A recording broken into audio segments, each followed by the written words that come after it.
কাশ্মীরের অনন্তনাগে তুষারঝড়ে প্রাণ হারালেন দেশের দুই এলিট প্যারা কমান্ডোর মধ্যে একজন। বীরভূমের রাজনগরের কুন্ডিরা গ্রামের সন্তান সুজয় ঘোষ। শনিবার বিকেলে কফিনবন্দি দেহ পৌঁছতেই শোকের আবহে স্তব্ধ হয়ে গেল গোটা গ্রাম। কান্নায় ভেঙে পড়েন আত্মীয় স্বজন, প্রতিবেশীরা। বীর সন্তানকে শেষবার দেখতে উপচে পড়ে ভিড়। শুক্রবার গভীর জঙ্গল থেকে উদ্ধার হয় সুজয়ের দেহ। দুপুরেই পরিবারকে খবর দেওয়া হয়। শনিবার অন্ডাল বিমানবন্দরে সেনাবাহিনীর তরফে কফিনবন্দি দেহ নামানো হয়। পানাগড় সিউড়ি হয়ে বিকেলে রাজনগরে পৌঁছয় জাতীয় পতাকায় মোড়া সেই কফিন। সঙ্গে ছিলেন এলিট প্যারা 7 স্পেশাল ফোর্সের অফিসাররা। দেহ পৌঁছতেই ভিড় জমে কুন্ডিরা ফুটবল মাঠে। উপস্থিত ছিলেন জেলাশাসক বিধান রায়, জেলা সভাধিপতি কাজল শেখ, প্রশাসনের আধিকারিকরা। সেনাবাহিনীর নিয়ম মেনে দেওয়া হয় রাষ্ট্রীয় মর্যাদায় শ্রদ্ধা। জেলা প্রশাসনের পক্ষ থেকেও জানানো হয় শেষ শ্রদ্ধা। জেলাশাসক বিধান রায় বলেন, আমাদের জেলার এক বীর সন্তানকে হারালাম। আমাদের একটা অপূরণীয় ক্ষতি।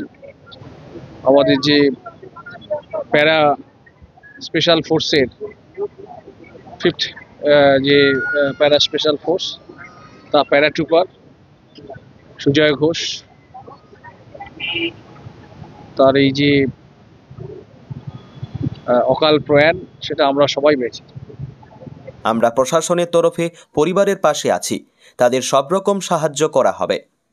সুজয় ঘোষের জন্মের কিছুদিন পরেই মা মারা যান। পরবর্তীতে বাবার দ্বিতীয় স্ত্রী হয়ে ওঠেন 3 ভাইয়ের মা। সংসারের সমস্ত দায়িত্ব কাঁধে তুলে নিয়েছিলেন মেজ ছেলে সুজয়। সুজয়ের দাদা মৃত্যুঞ্জয় ঘোষ বলেন, ভাই দেশের জন্য প্রাণ দিয়েছে, এই গর্ব কোনোদিন ভুলব না। বাবা রাধেশ্যাম ঘোষও চোখের জল সামলে বলেন, ছেলে চলে গেছে, কিন্তু ও আমাদের গর্ব। শৈশব থেকে সেনাবাহিনীতে যোগ দেওয়ার স্বপ্ন ছিল সুজয়ের। তার বন্ধু দীনবন্ধু ঘোষের কথাই, ছোট থেকে একসাথেই বড় হয়েছে, এক ক্লাসে। তো ছোট থেকে ওর ইচ্ছা ছিল আর্মিতে চাকরি করা। তো কোনোদিন নিচু পোস্ট ভাবে না, সবসময় এখন আমাদের সাথে প্রায় দিন 2-1 দিন মধ্যে কথা হতো যে ওর ইচ্ছা ছিল এনএসজি কমান্ডো হওয়ার। খুবই ইচ্ছা ছিল প্যারা কমান্ডো থেকে এনএসজি কমান্ডো। প্রায় দিনই বলতো যে আমি ট্রেনিং করবো, আর কোনো ট্রেনিংয়েও মিস করতো না, সব ট্রেনিংয়ে পুরোপুরি পাস করতো। সপ্তাহের শুরুতে জঙ্গি দমন অভিযানে গিয়ে পীরপঞ্জাল পর্বত শ্রেণীর উচ্চা অঞ্চলে প্রতিকূল আবহাওয়ার কবলে পড়েন এলিট প্যারা 7 স্পেশাল ফোর্সের সদস্য হাবিলদার পলাশ ঘোষ ও ল্যান্স নায়ক সুজয় ঘোষ। তুষারঝড়ে দুজনেরই মৃত্যু হয়। শনিবার সন্ধ্যায় বক্কেশ্বর মহাশ্মশানে সেনাবাহিনীর গার্ড অফ অনার ও গান স্যালুটের মধ্য দিয়ে সম্পন্ন হয় শহীদ সুজয় ঘোষের শেষকৃত্য।